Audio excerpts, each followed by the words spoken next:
Bonjour à tous, nouvelle petite vidéo d'électronique. Aujourd'hui ce sera l'unboxing d'un oscilloscope Rigol DS1054Z. Alors jusqu'à maintenant j'utilisais ce petit oscilloscope Owen de voix.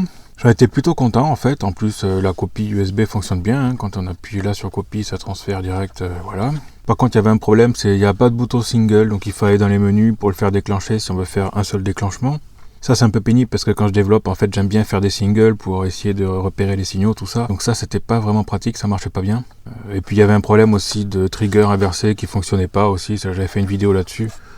Donc voilà, bon j'en étais content, mais en fait là je change de projet et du coup il m'en faut un 4 voix. Il y avait sa version à lui en 4 voix qui était pas trop cher, mais en fait après avoir attendu 2 semaines ils m'ont mis un mois de plus de délai. Donc là c'était pas possible, j'en avais marre. Donc j'ai fini par commander le Rigol. Donc voilà le modèle DS1054Z, et dans ce carton là je vais l'ouvrir, on va voir ce qu'il y a dedans. Alors il y a des petits papiers quelque part par là.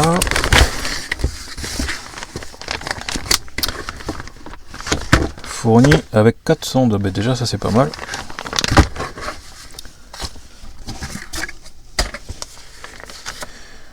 Bon, la calibration en plus c'est chinois, alors est-ce qu'ils ont les mêmes protocoles que chez nous, c'est pas sûr. Bon, à la limite, c'est pas très grave. Pour moi, ce que je veux faire, ça ira bien. Je veux juste étudier des signaux, donc pas travailler dans la HF ni rien, puisque de toute façon, sa bande passante il est un peu plus faible que l'autre. Donc on a câble d'alim, ok. Câble USB. Et le bestio là-dedans. Alors voilà, le nouveau bestio est ici, comparé à l'ancien.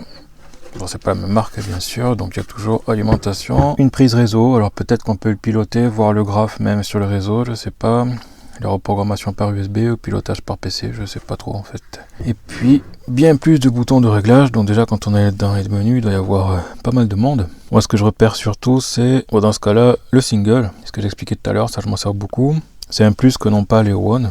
Bon, l'impression qu'il doit écrire sur le port ici USB je suppose. Par contre, ce qui était pratique avec celui-là, c'est qu'on pouvait bouger en fait la position des axes ici directement, des deux voies. Ici, ben, il faudra sélectionner la voie d'abord, quoi. Mais bon, c'est pas non plus la fin du monde. Bon ben voilà, hein, c'était un unboxing tout simple. Voilà ce que j'en ai donc. 4 sondes, le câble d'alim, USB, une petite dock et puis l'oscillo qui est là. Alors un petit exemple concret de pourquoi j'en ai besoin.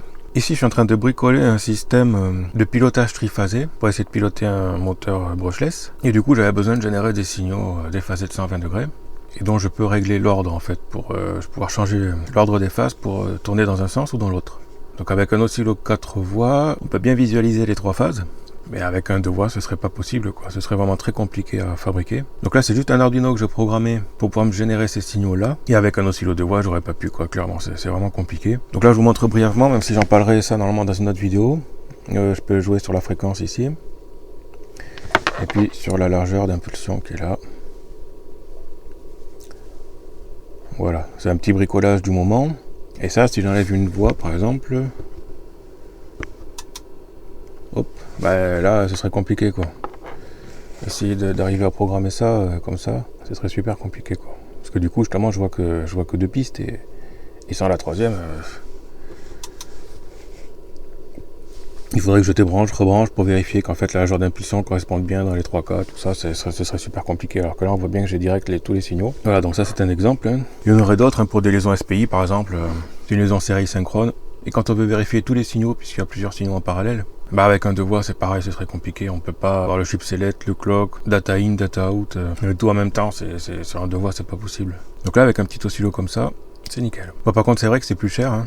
Ici on a 400 balles quand même, ça commence à piquer un peu. Contrairement aux 2 voies où j'avais eu à moins de 200 € je crois, dans les 150 je sais plus. Mais bon c'était vraiment pas cher pour le 2 voies. Et là celui-là bon il pique un peu, c'est vrai.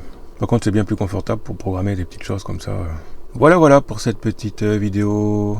À plus.